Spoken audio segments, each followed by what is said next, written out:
Hello friends, I am Anilesh. Today we have to discuss about the first chapter of Political Science of class 9th, Democracy in the Contemporary World. So friend सबसे पहले तो हम इस chapter की heading को समझेंगे। जैसे कि आप देख रहे हैं इस हेडिंग में दो मेन वर्ड्स हैं, डेमोक्रेसी और कंटेम्प्रेरी। तो डेमोक्रेसी मतलब होता है people's government in which people can choose their own government, और कंटेम्प्रेरी मीन्स होता है कि मॉडर्न एरा, आधुनिक युग। तो इस प्रकार इस हेडिंग का सीधा और सरल मतलब हुआ डेमोक्रेसी इन मॉडर्न एरा। इस चैप्टर का शुरुआत होता है टू टेल्स ऑफ डेमोक्रेसी से, और जिसकी पहली कहानी है साउथ अमेरिका के एक छोटे से देश चिले की। Salvador Allende was the president of Chile, but on 11 September 1973 this was the day in which the government of Salvador Allende was overthrown by a military dictator Allende Pinochet।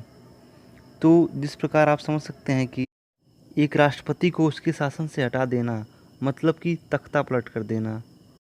एलेंदे was the founder leader of Socialist Party of Chile, और उसकी जो party थी वो collision form of government में थी, मतलब एक से दो पार्टियों की सहायता से उसने सरकार बनाई थी, और उसे कोलिजन को नाम दिया गया था popular unity of collision. In 1970 he was become the president of Chile. Election जीतने के बाद एलेंदे ने कई सारे ऐसे कार्य किए थे जिससे गरीबों को फ़ायदा हुआ था। उसने एजुकेशनल रिफॉर्म्स लाए, लैंडलेस फार्मरों को ज़मीन दिया, गरीब बच्चों को दूध प्रोवाइड कराया गया। एलेंदे एक सही नेता था और देश हित में कार्य कर रहा था। उसे ये कतई पसंद नहीं था कि फॉरेन कंपनीज आएँ और उसके देश के नेचुरल रिसोर्सेज को यूज़ करें और एक्सप्लॉइट करें। इसी के पैरेलल जो रिच सेक्शन ऑफ सोसाइटी थी, जो एलाइट क्लास थी, वो एलेंडे को सपोर्ट नहीं कर रहे थे। जितने चर्च थे और एलाइट क्लास ऑफ सोसाइटी थी वो एलेंडे को सपोर्ट नहीं कर रहे थे, क्योंकि इसने बहुत सारे काम गरीबों के हित में किया था। इसी बीच एक घटना होती है 11 सितंबर 1973 को मिलिट्री ने सारे सी पोर्ट पर कब्जा कर लिया और डिफेंस मिनिस्टर को अरेस्ट कर लिया। मिलिट्री कमांडर ने एलेंडे को रिजाइन करने के लिए बोला, बट उसने रिफ्यूज़ कर दिया। बट उसने देश के हित और अपने हित को देखते हुए उसी समय और उसी दिन रेडियो पर अपने देश को संबोधित करने को सोचा।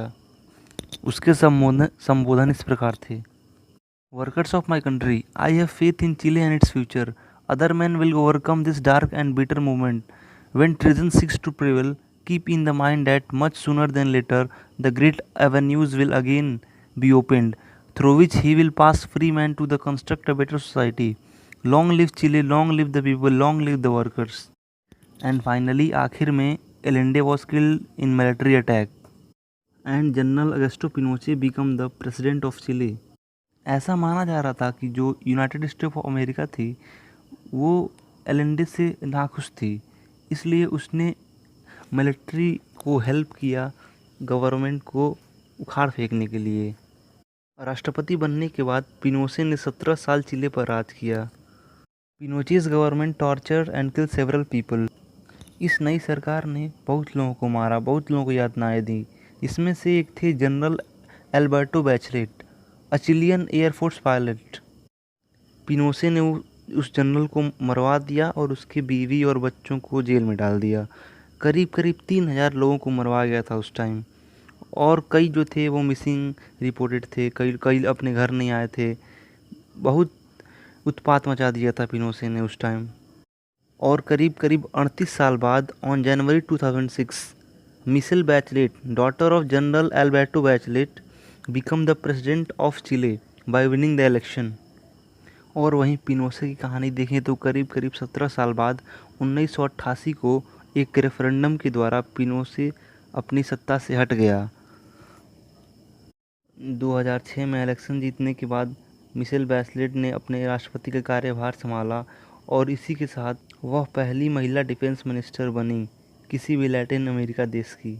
उन्होंने अपनी विक्ट्री स्पीच में अपने देश की जनता को कुछ इस प्रकार संबोधित किया: Because I was the victim of hatred, I have dedicated my life to reverse that hatred and turn it into understanding, tolerance and why not say it into love.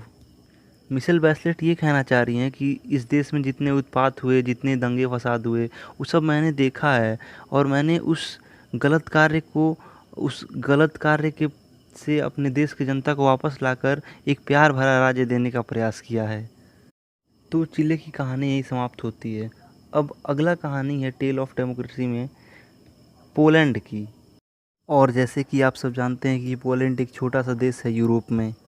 Poland की कहानी 1980 की है, जब वहाँ पे Polish United workers party rule में थी और यह पार्टी एक कम्युनिस्ट पार्टी थी, जिससे वहाँ पे कोई मल्टी पार्टी सिस्टम नहीं था। वहाँ पे सिर्फ एक पार्टी यही थी, पोलिश यूनाइटेड वर्कर्स पार्टी। उस टाइम ईस्ट यूरोप के कई देशों में कम्युनिस्ट पार्टी रूल करती थी। पोलैंड के लोग अपनी मर्ज़ी से अपना लीडर नहीं चूज़ कर सकते और जो भी वहाँ पार्टी या सरकार के अगेंस्ट में अपना आवाज़ उठाता था उसको जेल में डाल दिया जाता था। पोलैंड की गवर्नमेंट को यूएसएसआर, रसिया, आज के समय में जो रसिया है, वो बहुत सपोर्ट करती थी उस टाइम। 14 अगस्त 1980 में पोलैंड के एक सिटी गडांस्क में एक घटना हुई। जितने सारे वर्कर्स थे लेनिन से प्यार के, वो सब स्ट्राइक पे आ गए। और ये सिप्यार्ड था वो गवर्नमेंट के हक में था, बल्कि ये सिप्यार्ड क्या, उस समय के सरकार के अधीन में कई बड़े बड़े फैक्ट्री, कई बड़े बड़े मॉल्स, कई बड़े बड़े सी पोर्ट सब सरकार के ही अधीन में थे।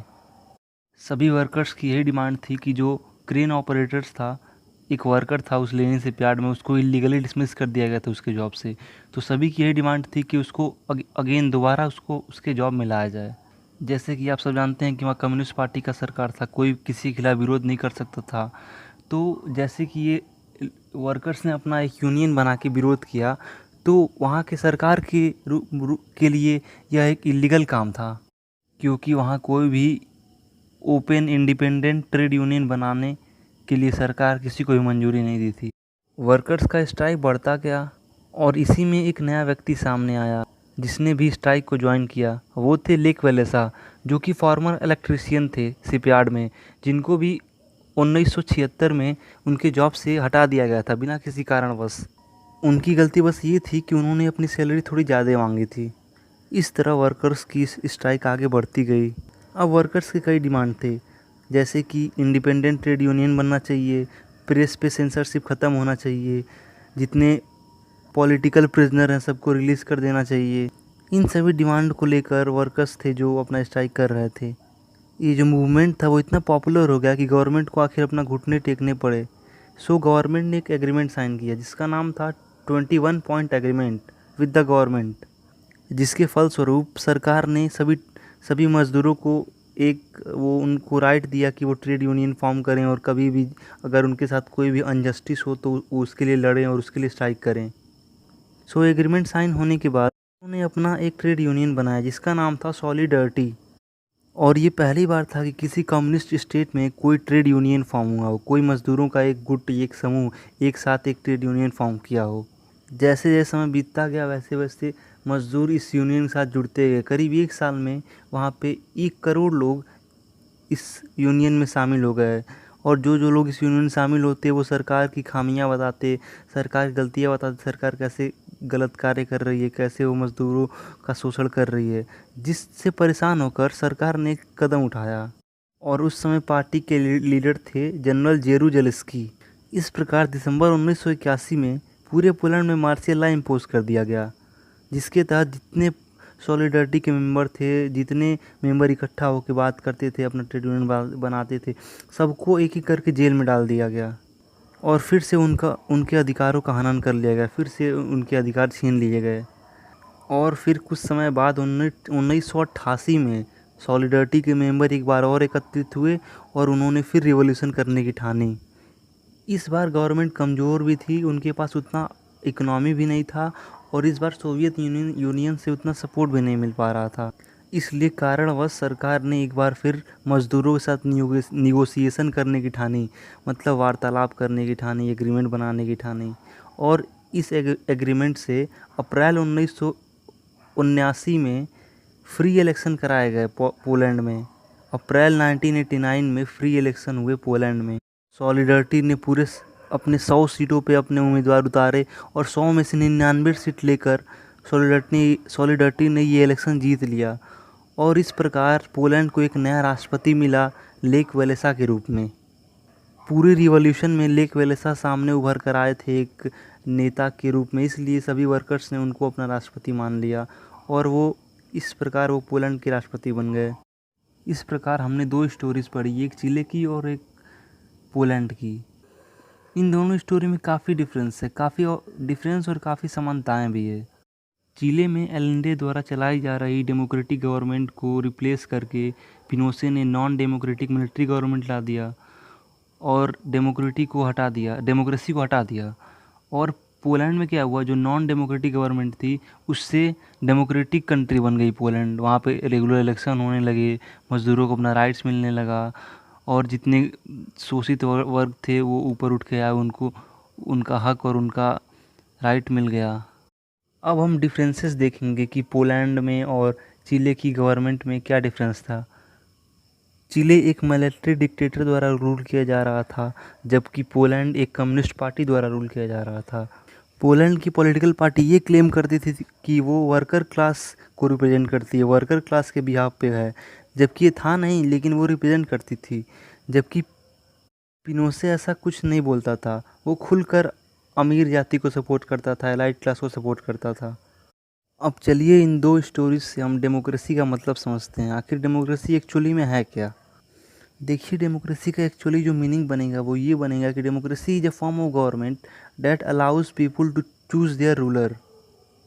डेमोक्रेसी वो होगी जहाँ पीपल अपने रूलर को चूज़ करेंगे, जो वो जिसको चूज़ करेंगे वही कंट्री पे राज करेगा, अब कंट्री में अपना गवर्नमेंट चलाएगा। पीपल को अपना राइट्स मिलेगा, वो अपने व्यूज़ एक्सप्रेस कर सकेंगे गवर्नमेंट के अगेंस्ट है उसके फेवर में। पीपल एक जगह ऑर्गेनाइज हो सकेंगे, अपने विचार रख सकेंगे, और अगर गवर्नमेंट गलत करेगी तो पीपल उसको प्रोटेस्ट भी कर सकेंगे। ये होता है डेमोक्रेसी, यहाँ पे हर एक इंसान को उसका अपना राइट मिले। तो अभी ये इस चैप्टर का फर्स्ट पार्ट था, तो हम वीडियो यहीं समाप्त करते हैं। अब आपसे मिलेंगे हम दूसरे पार्ट में, जहाँ पर हम आगे डिस्कस करेंगे डेमोक्रेसी के बारे में। वहाँ हम देखेंगे कैसे डेमोक्रेसी आगे बढ़ती गई, कैसे वर्ल्ड की और दूसरी कंट्री में डेमोक्रेसी चली गई, कैसे अलग अलग ऑर्गेनाइजेशन बने जो सारे वर्ल्ड के सभी देशों को एक यूनाइट बना के रखे, एक एकजुट बना के रखे, और वो सब ऐसा नियम बनाए कि जो सब देश फॉलो करेंगे। Okay friends, goodbye, have a nice day.